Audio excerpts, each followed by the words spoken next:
One of the most common questions Christians hear from our Muslim friends is, where did Jesus say, "I am God," in the Bible?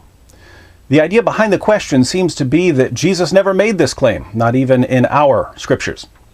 Now, if you've read the New Testament, you know that Jesus claimed to be God over and over again in a variety of ways.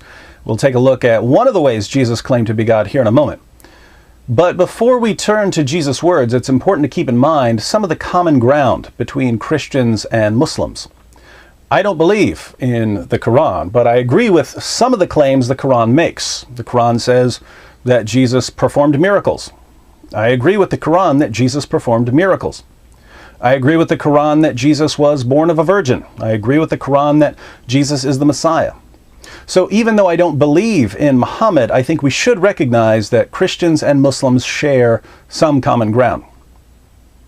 One of the beliefs that Christians and Muslims have in common is our belief that only God can truly say certain things. In other words, there are statements that would be false if they came from anyone other than God. For instance, any human being with the ability to speak can say the words, "I created the universe." But the statement, "I created the universe," is only true when God says it. If I were to claim to be the creator of the universe, I would be lying or insane or something like that. So part of the common ground between Christians and Muslims is that we all believe that some statements are only true when God makes them.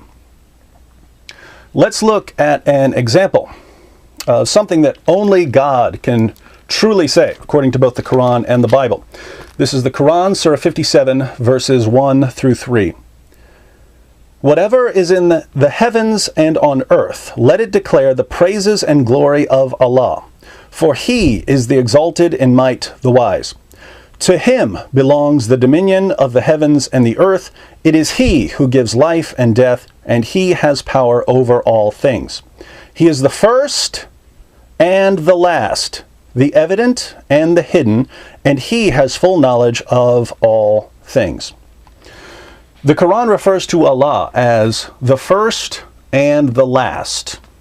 Allah is the first, Al-Awwal, because nothing comes before Him, and He is the last, Al-Akhir, because nothing comes after Him.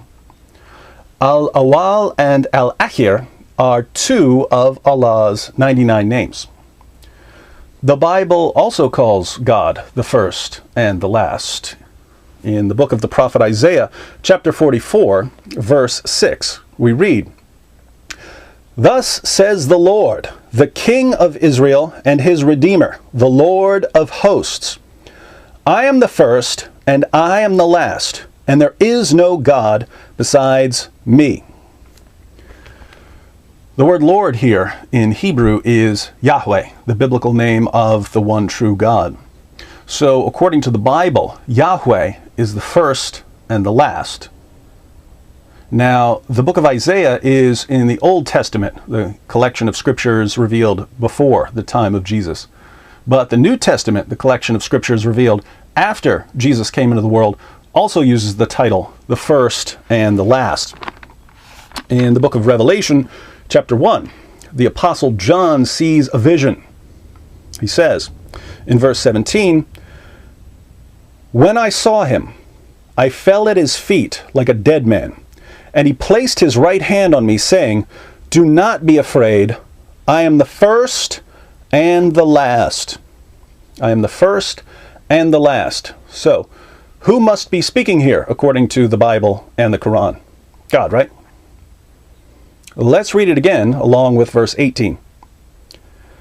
"When I saw Him, I fell at His feet like a dead man, and He placed His right hand on me, saying, 'Do not be afraid. I am the first and the last, and the living one, and I was dead. And behold, I am alive forevermore, and I have the keys of death and of Hades.'" I am the first and the last. That's one of God's unique titles. "And the living one, and I was dead, and behold, I am alive forevermore." When did God die, according to Islam? The first and the last says that He died. When did that happen? You see, if you're familiar with the book of Revelation, you know that this is Jesus talking to the Apostle John. Jesus calls himself the first and the last. Why would a mere prophet call himself the first and the last when, according to both the Bible and the Qur'an, only God can truly call himself that? The reason, obviously, is that Jesus is claiming to be God. So, to all my Muslim friends who've been told by your apologists that Jesus doesn't claim to be God in the Bible, you need some better apologists. You need some apologists who are honest with the text they're dealing with, even if they don't agree with it.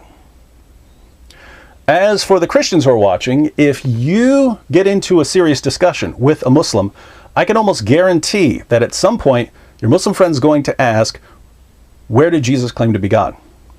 And the Bible commands you in 1 Peter 3:15 to be prepared to give an answer when people ask you about what you believe. There are lots of ways to respond to questions about the deity of Christ, but if you don't have an answer prepared already, it wouldn't be a bad idea to remember a few references like the ones I just used. Quran 57, 1 through 3, Isaiah 44, 6, and Revelation 1, 17 to 18. If you'd like more, be sure to visit us at answeringmuslims.com.